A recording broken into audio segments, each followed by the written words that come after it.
thank you for being here on this special evening as we honor Bob Sachs for his lifetime of achievement in biblical scholarship and being a very special person.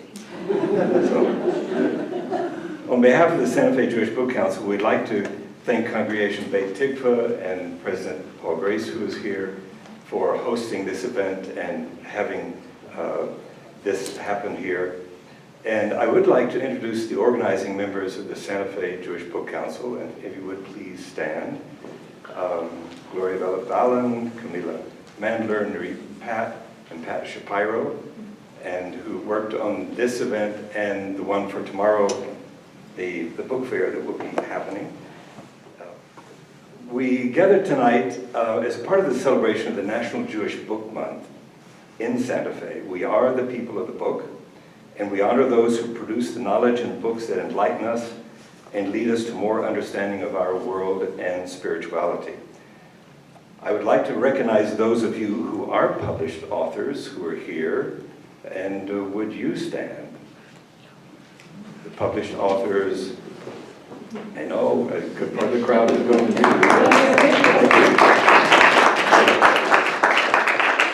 You're right, we have a minion of published authors. One of the authors whose books you'll be able to peruse tomorrow at the book fair, and with whom you'll be able to talk, is our honoree this evening.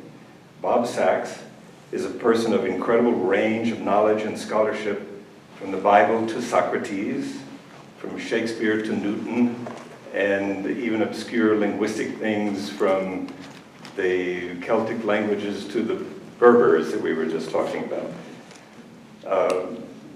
Bob was born in 1931 in Akron, Ohio, where he spent Saturdays with his grandfather in an old synagogue that stood on grounds now occupied by the United Disability Service. His family wanted him to attend Brandeis, which at the time was just a newly established college, by the way. I not realized until I looked it up that it was established in 1948, so it's really very recent. So his family wanted him to go there, but they didn't have the capacity for a person with cerebral palsy. So Bob was able to get his choice, which was St. John's College in Annapolis. There he received a BA in 1954, and from there he attended the Johns Hopkins University, completing a Ph.D. in 1961. In the intervening years since then, he studied with Leo Strauss, first at the Hebrew University in Jerusalem and later at the University of Chicago. In the late 50s, he studied in Paris, where I have heard that he spent more time in the cafes than he did in class. But it was apparently a good time in Paris. He has taught at St. John's College since 1960, at both the Annapolis and Santa Fe campuses. He has been a visiting faculty member at Middlebury College in Vermont, St. Mary's College in California. Robert Sachs is the author of a commentary on the book of Genesis, the book of Job with commentary, and the beginning biblical Hebrew, which you might think is more of a grammar, but it turns out to be as much a consideration of Hebrew as it is a grammar. So it's a very interesting approach. Of Sachs' scholarship, people have commented, and I'm giving quotes here, Robert Sachs is simply the most thoughtful thinker on Genesis since Umberto Cassuto. Warren Zev Harvey, chair of the Department of Jewish Thought, the Hebrew University of Jerusalem, says of Sachs' book on Hebrew that it's the most delightfully eccentric and daringly philosophical Hebrew grammar since Spinoza's Compendium of the Hebrew Language. It's a good company.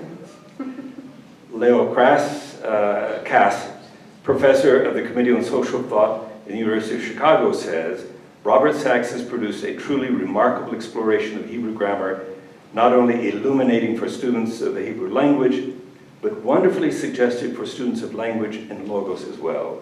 An outstanding achievement. Quoting from the book of Job, Sachs writes, God had seemed to make such a thing in nature, including Job himself, with such perfection, love, and care. For the most part, everything seemed to him to be so full of life and love. And yet, in this case, everything had gone so wrong. It was all crazy and mixed up.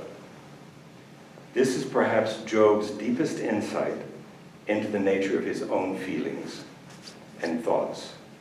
Job knows that, like all men, he has surely made mistakes in his life, and perhaps more than most men. He knows that he has always been the one to suffer on account of them, but the present situation is different and beyond such reasonable bounds. Job feels that he is beginning to lose his struggle with the outside world, as well as the world of pain. In order to come to terms with the noise of all of these accusations and remain a part of that outer world, his only source of human relationship, he finds himself beginning to believe in his own guilt, even though he knows that he's not guilty. He lives with this contradiction only by taking his mind away from that which is best in him and seeing only his frailties. In this insight, in his study of Job, the classical story of suffering and regaining strength, Robert Sachs gives to each of us thoughts for understanding our own frailties and weaknesses and the strength that we can find within ourselves. And it's one of his great gifts to all of us, I think. One of the persons who has known Bob Sachs since the 1960s in Annapolis is his colleague from St. John's, Howard Fisher, and I would like now to welcome him to the podium.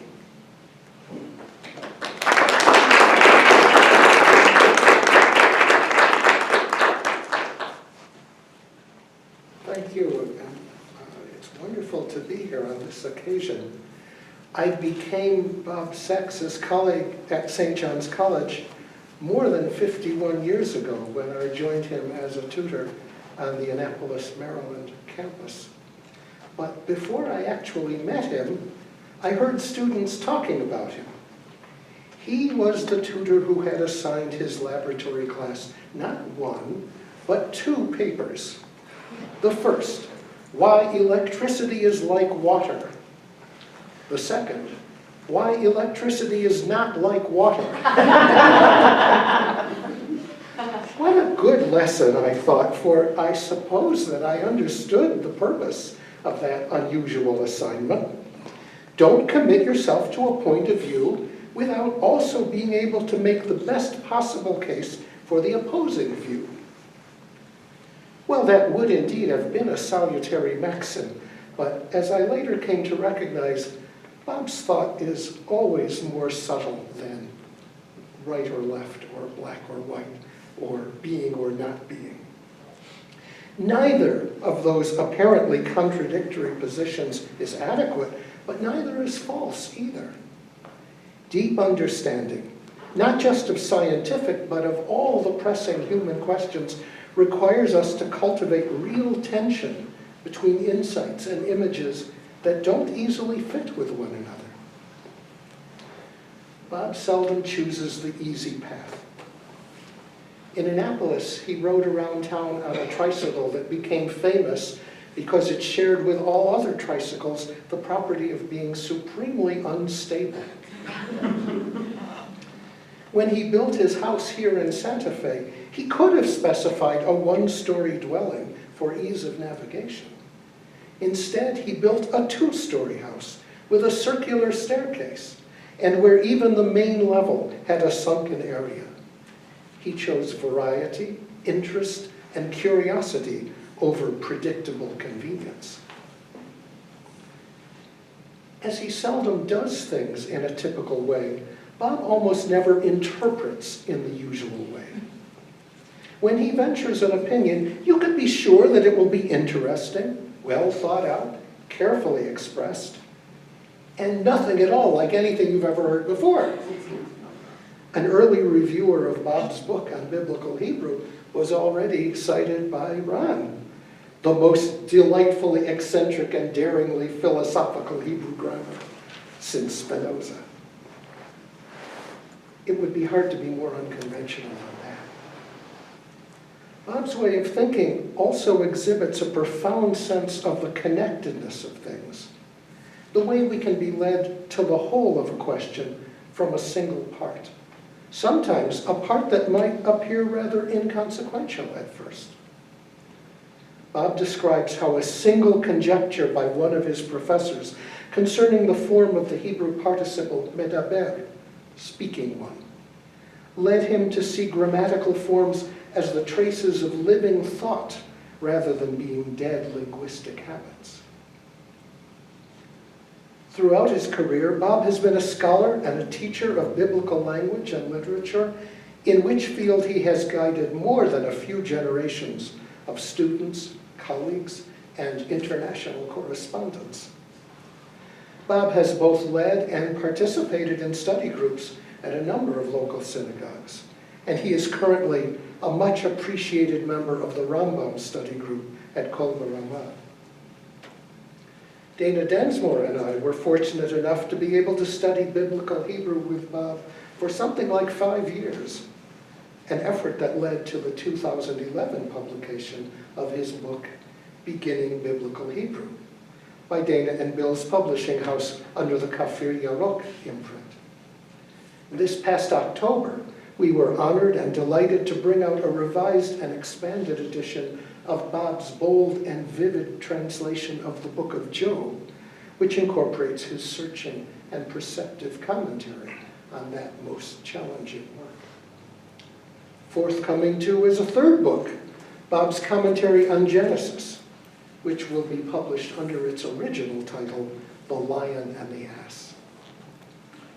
Congratulations, Bob, on the occasion of your receiving this Lifetime Achievement Award, with all that it represents about the numberless ways in which you have enriched your friends, your community, and your people.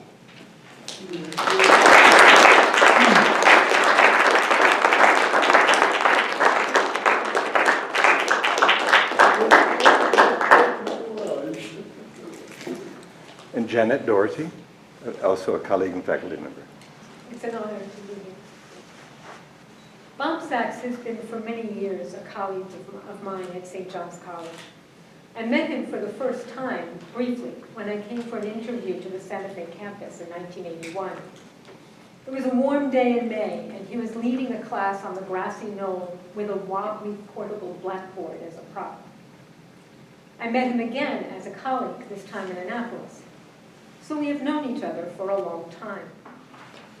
We have participated together in study groups on such diverse subjects as the work of Husserl and Heidegger, on Plato's statesmen, and on liberal education in general. He sent me fairly regular pen scratchings, as he called them, on the statesmen over the course of a many months long reading of the dialogue. In one such missive, in response to our attempt to make sense of a crucial passage in the text, Bob pronounced characteristically, quote, "The human mind has an innate sensitivity to the pointing beyond, which is at the same time a falling short," end quote. Moderately good drawings promote greater efforts, sometimes at least. Mediocre governments incite us to imagine better ones. In general, the not-so-good points the way to the good, and one's small world opens out into the larger one.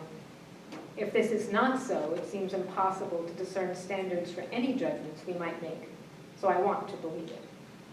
But of course, there is room for doubt. What one thinks one sees may arise from false hope. Our judgments need not imply true discernment. Bob's statement supports the kind of trust that is necessary to begin one's education, and which most of us take for granted at first. Some, not the least intelligent, lose confidence. The education St. John's College offers may be understood as an antidote to the loss of trust, because we all share the experience of conversing and gaining greater clarity, at least about the questions we are trying to ask. But the antidote is only as strong as the confidence we have in its potency. Bob's confidence in the possibility of a meaningful response to genuine questions is exemplary. Bob never offers dogmatic claims. He allows the comparisons and contrasts he sees to emerge. The questions he raises or hears another raise are richly abundant, and the perplexities they invite us to explore too intriguing to collapse into dogma. Responses there are, but not neat ones. This is not because Bob has made little progress, but because he has made so much. In Plato's Statesman, there's an extended discussion of weaving. In one of his messages, Bob juxtaposed the somewhat technological account with the building of the Tower of Babel. Both accounts abstract from the world and its richness that make the projects possible. The juxtaposition raised, among others, the question whether the statesman forgets that he too is a needy being who thinks he can assume a role that rivals God's. Winnowing received similar scrutiny in Bob's commentary on Job. The farmer doesn't pick out the good part of the wheat from the bad. He makes use of the natural differences between edible wheat and chaff and lets the wind do the work of separating. The practice illustrates the idea of what Bob calls the feminine, nurturing God who, quote, allows for the emergence of the to-be, which is the thing itself, end quote. Bob's familiarity with biblical texts provides him with a heightened sensitivity to the contrast with the works of the philosophers of the Western tradition. In Bob's account, Job's response is Socratic, quote, once Job thought he knew what justice was, but he did not. Now he neither knows nor believes he knows, end quote. But it isn't simply Socratic. Bob presents us with Job at a loss for his smaller negotiable world and at risk of homelessness in the larger world of God's creation. Finally, this is a long quote, Job the homeless is at home. He is at peace in a very large world in which no man counts for more than a proverbial hill of beans. He is also at peace in He is also at peace in a very small world in which each man is of infinite value. He can be at peace in each world only because he is at peace in the other. He also knows that that large and woolly world has in it a kind of love and a kind of laughter which only he and his fellows can reestablish within the world of the small, end quote. To recognize that one's own understanding cannot ever be equal to cosmic understanding does not vitiate the human. I'm quoting again. The world makes too much sense to make no sense, and yet it makes no sense. Job's excellence is apparent in his ability to keep both aspects of his experience in focus. When his prosperous life disintegrates, his consciousness remains fully intact.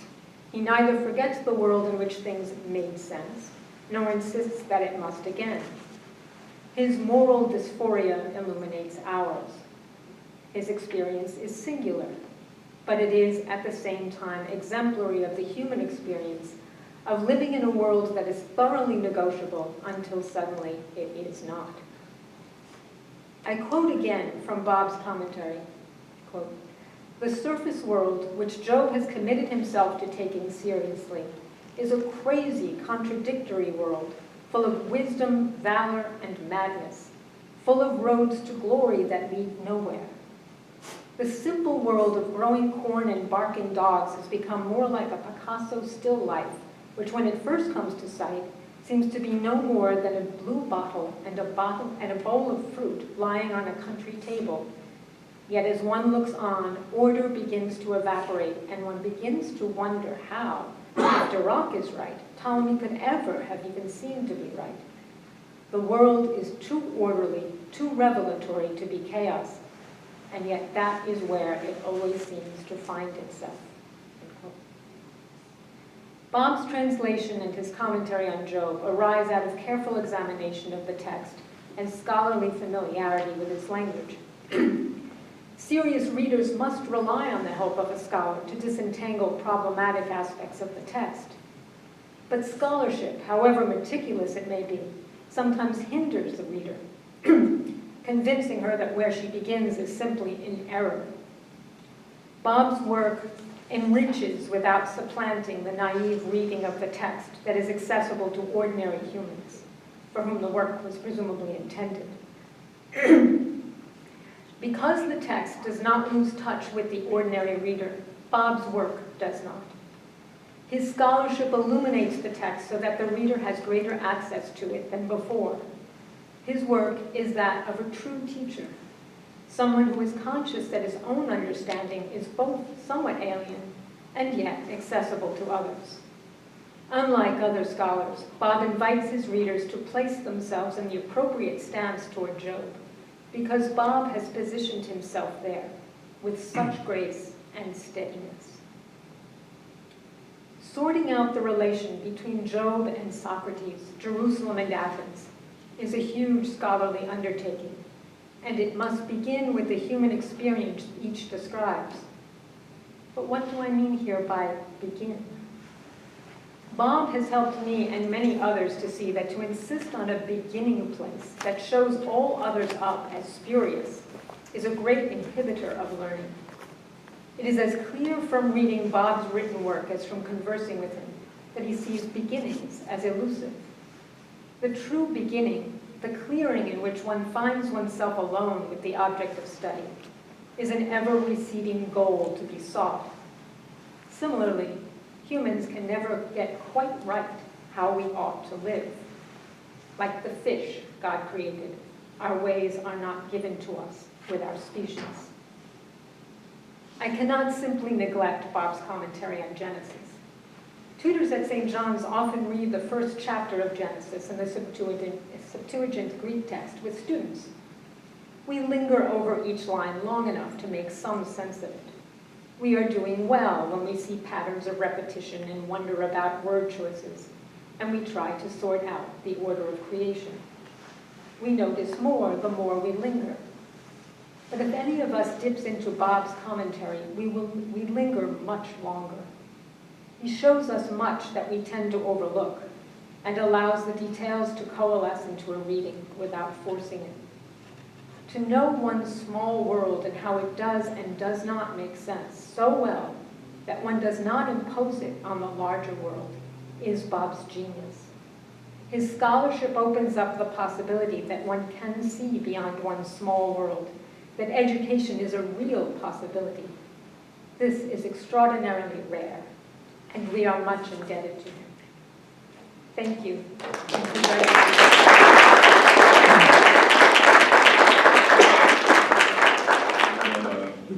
Bob Schleyer, who is going to, we actually asked if he could do Hatikva, but he said that was beyond the range of his repertoire in the background. But we're going to have a flourish now, which will, and then we'll ask Bob Sachs to come to the front.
Bob, on behalf of the Santa Fe Jewish Book Council, we would like to honor you with the 2016 Lifetime Achievement Award.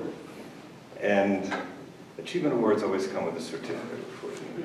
You have to have something that could go on your wall. So this to Robert D. Sachs for his scholarly achievements. Okay.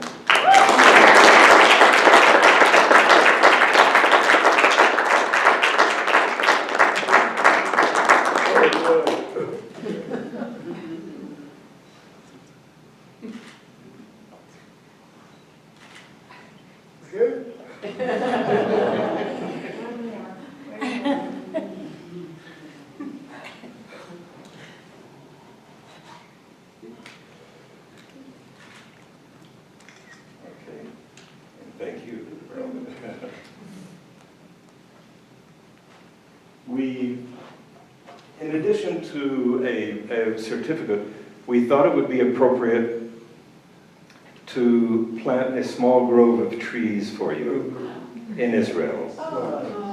And this is the certificate for the trees, which will be for a future generation to enjoy as much as you have dedicated your life for building generations that will carry their knowledge with them in the future.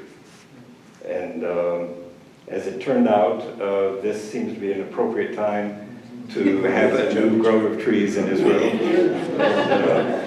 So it will bear the name of Robert D. Sachs.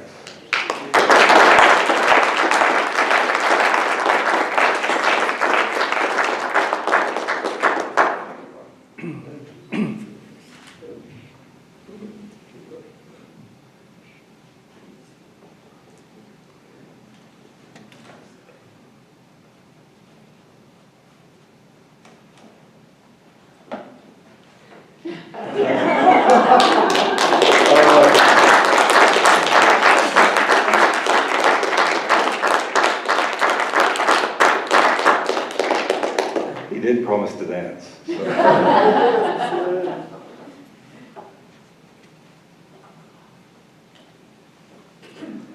Bob has written a statement about his life's work, and Mr. Stephen Ovitsky, known for his exquisite blowing of the shofar, and also has a day job as the executive director of the Santa Fe Chamber Music Festival, will read Bob's statement for us.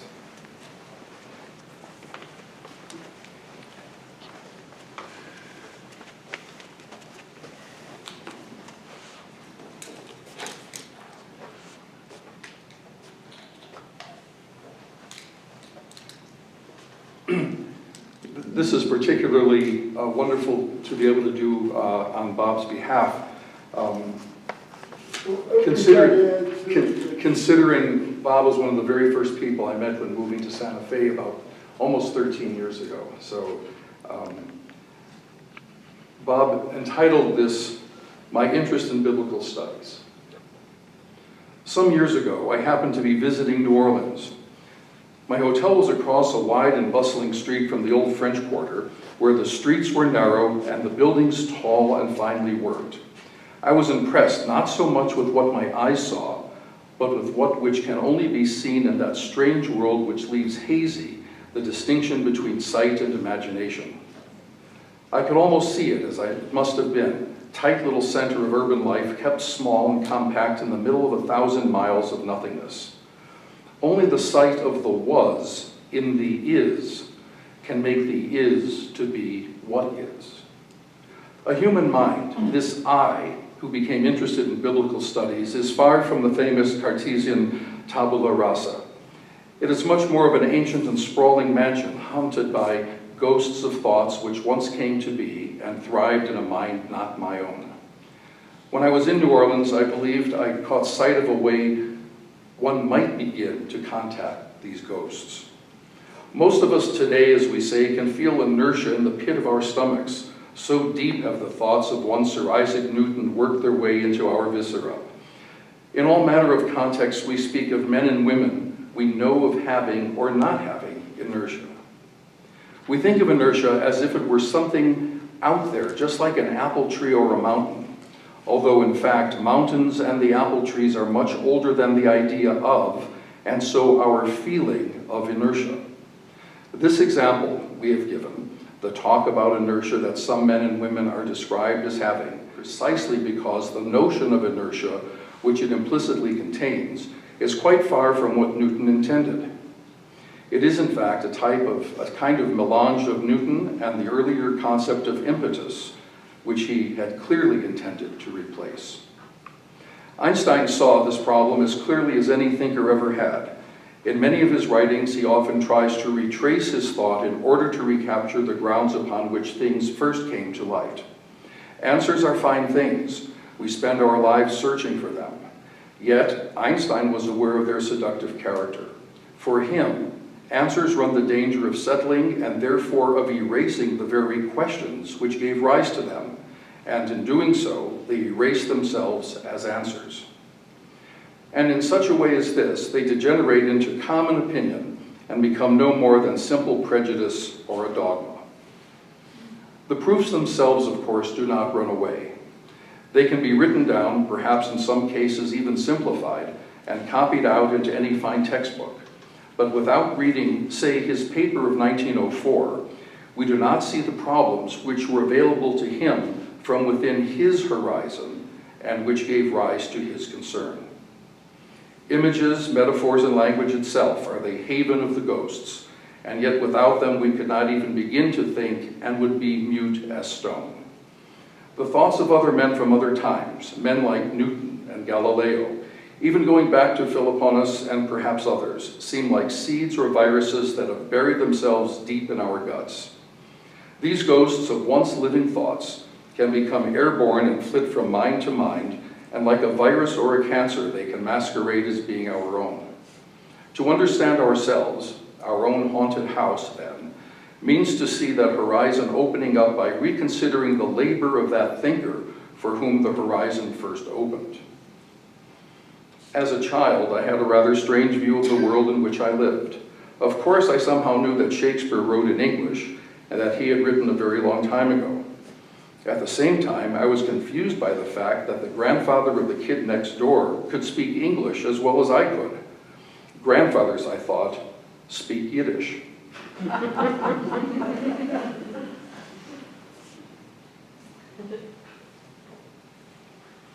I was raised in the reformist of the reform, no hats allowed in the temple, and all Hebrew was to be sung to the tune of a Lutheran hymn. But the holidays were different. Then we would visit my grandfather. The tunes were somehow better fitted to the words. They seemed to be more within their own horizon. Even as a child, I had the sense that this thing we call the I flowed back into a barely sensed world, partly into Grandpa Scholl, and as I later realized, partly back into the pages of Newton's Principia. Little boys grow up, and I turn from Grandpa to Newton and Plato.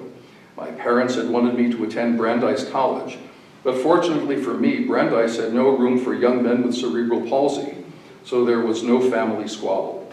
My own imagination had been caught more by a man named Yasha Klein of St. John's College.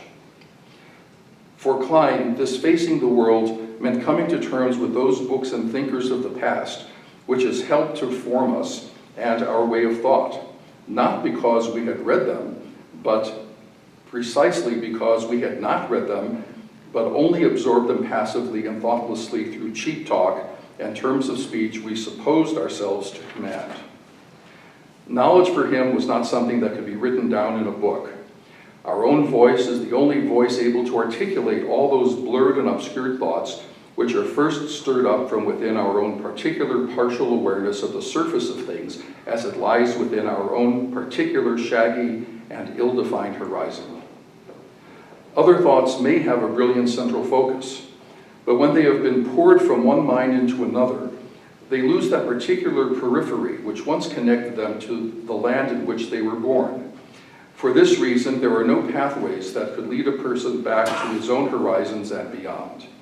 Too often, what is a living thought for the teacher becomes a hardened dogma for the student precisely because he has no access to, and therefore cannot reach out to that horizon, but is continually forced to return to the center which he can repeat in comfortable repetition.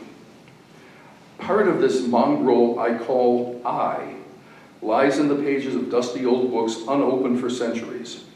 To understand ourselves, our own haunted house then, means to see that horizon opening up by reconsidering the labor of that thinker for whom the horizon first opened. When I was graduating from St. John's, Mr. Klein introduced me to Professor Leo Strauss. To my good fortune, he was to spend the following year in Israel, which meant that I did not have to make the hard choice between going to Chicago or going to Israel to first learn Hebrew. It also meant that Strauss would be spending a good bit of his time on Judaic studies. He was most generous with his time, and we would spend many hours together each Shabbat reading Bereshit. At 5 or 5:30, there would always be tea and little cakes, and on rare occasions, we would just relax with Gunsmoke. He had a certain fondness for Miss Kitty. For Strauss, understanding ourselves primarily meant understanding what for him were the two fundamental alternatives that uneasily sat together to form the foundation of our Western world. One is the Bible, the other Greek philosophy. From Strauss, I learned to respect the Bible enough to expect it to hold its own in any conversation. For me, piety meant the expectation that the Bible, if pressed, would seriously address even my most impious questions. He began with the notion of man as a rational animal. By this, he meant nothing more than that by day they work together, and in the evening they talk. Of what do they speak? Of the way to plant corn, the way to go out on the hunt, the way to bake bread, the way to bury the dead, and of the way to live as one of us. Without these ways, there would be no corn, there would be no bread, and there would be no life. These ways must be taught, and they must be learned. They must be taught, some by the fathers and some by the mothers, and it is the children who must learn. But men are such that the stories that teach these ways cannot be shared unless they touch upon the first things and tell of a world which holds all of our ways together. Without a whole, we are empty, and life is without taste. Unity meant a cause, and a cause meant a beginning, and a beginning meant a god or the gods. But how united is the world? Did not the wind destroy what the sun had built? And if the sun god was at war with the god of the winds, what determined the outcome of that war, and what the terms of its battles? The world had become a world of consciously willing gods and a world of necessity. Then things began to happen. A traveler came to a village one day and found a different way of baking bread and a different way of planting corn. The bread back home was better because it was real bread, but he could see with his own eyes that their corn was fuller and higher and richer than his corn. What our parents, Jerusalem and Athens, the Bible and Greek philosophy, together and distinguishes them from myth, is that each of them came to grips with the problem of the corn and the bread. What holds them apart is the way in which they grasped the problem. Someone among the ancient Greeks, whose name I do not know, must have been the first to say, there is a vast difference between the corn and the bread. It is we who prefer the bread because we have grown up with it, but there must be something about the corn itself which makes it grow best in the way in which it does. In some such way as this, nature was distinguished from custom. This man, or another like him, was then forced to ask the same question of the first things and of his way of life, of the just and of the unjust. Were they like the bread, or were they like the corn? Others joined him, and some said one thing, while others said another. To what extent does the text of the Bible divine or sniff out something of the consequences of the way taken by Greek philosophy? It is doubtful that anyone will ever have a clear answer to that question, but we can try to clarify for ourselves something of the way taken by the Bible. To deny the distinction between the corn and the bread, once a hint of that distinction is in the air, would be to assert that our God, who has given us a law concerning the bread dedicated for use in temple worship, is the same God by whose command the corn and all other green things come forth from the earth. This would imply one God who is both Lord over the sun and Lord over the winds, and that he has chosen a particular people to be his people. Mythic duality was replaced by an omnipotent God in the fullest sense. The willing gods became the one omnipotent God, and necessity fell under his command.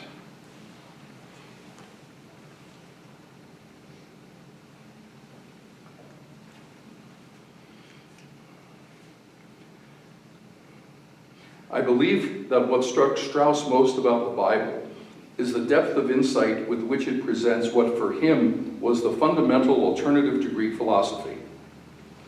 For both Plato and the Bible, our daily lives are based on trust. You trust that the sun will rise tomorrow morning, that your coats and hats will keep you warm, and that when you leave this room, your homes and the rest of the world will be out there waiting for you. For philosophy, this trust is based on the intrinsic intelligibility of what lies behind the world, whether that be as nature or as atoms in a void. whereas for the Bible, that trust is in God's love and the covenant which he has freely entered into with us, first with Noah and through him with all living things, then with Abraham. Much as these two ways, the Bible and Greek philosophy, stand as inverted images one of another, there is one common agreement between them: not riches nor even courage, but justice is the highest human virtue. There is also this further agreement, that the right way is not immediately at hand, but must be sought after. There is, however, less agreement on where and how this search is to begin. For each, this search is the most important act that one can undertake, and for neither can it be undertaken directly. For each, there must be something underlying justice supporting it. There must be some underlying justice supporting it. To this extent, we share the same conditions that led the earliest of men to look for a story that touched upon the first things. For the Bible, that underlying something is the will of God, which must be heard with humility and with awe. For Greek philosophy, it is theoria, which must be looked into with boldness and curiosity. This means inquiring into the world around us and into the nature of all things. Where does this leave us? Mr. Strauss had a wonderfully dumb way of putting it. One believes in miracles, the other does not. I believe that this intentionally bold and austere formulation of the question was meant to draw a clear and sharp line between what Strauss saw as the two fundamental alternatives for human existence. The reason for the harsh formulation is that much of Western thought during the last 2,000 years has been an attempt to harmonize our two roots and, in a sense, return us to a time before that unfortunate discovery which led to the splitting up of myth into Greek philosophy on the one hand and the Bible on the other. For Strauss, this attempt was doomed to failure. The one thing needful for man, as things look to philosophy, autonomous understanding, was the one thing denied him according to the Bible. This being the case, the only harmonization to be looked for would be a kind of handmaidenship. Either philosophy would be reduced to a method of deduction from received principles, or religion would be reduced to political exigency. In either case, neither would prosper, and the slave was sure to revolt. A great and totally meaningless battle would ensue, for each side argues its case in a court not recognized by the other. Spinoza's rational arguments against miracles presuppose reason. That is, they presuppose that there can be no miracles, the very same thing itself which was to have been proved. In the same way, as Strauss goes on to argue, Pascal's argument about the wager presupposes faith. Neither side can ever defeat the other, because each is wholly impervious to the weapons of the other. Now we seem to be at a standstill. We cannot withdraw, and we have no good reason for going one way rather than the other. The only solution then would be to simply pick one side over the other, either at random or according to our natural bent. For Strauss, this would necessarily imply accepting the way of Jerusalem over the way of Athens. To him, it was perfectly clear that if it was a matter of choice alone, then to have faith in faith was simply more honest than to have faith in reason. Strauss was very moved by these considerations, and I believe that in spite of his natural sense of curiosity, he would have accepted them simply had it not been for Socrates, the man who knew that he did not know. For Strauss, it was more a matter of how wide or how narrow our horizons are, how deep we're willing to look, and how willing we are to see their shaggy edges. For him, to see the edges of the horizon is already to have seen beyond them. It is also a question of whether we have such a nature as to thrive entre les deux infinités, or whether we have a frightful land from which we must escape today. For Strauss, the existence of a realm that lay between knowledge and ignorance meant that there was a land in which inquiry could be pursued with honesty.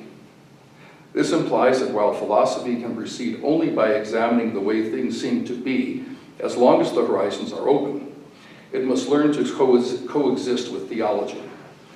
Only theology, he thought, can prevent philosophy from mistaking itself for Sophia, and such presumed Sophia had no other choice than to express itself as ideology, which would soon congeal itself into tyranny. I also believe that he thought that only philosophy was in a position to return the favor. It is in connection with this conclusion that he made it clear that for both philosophy and theology, the love of justice must be prior even to the love of country, if love of country is to have any meaning at all.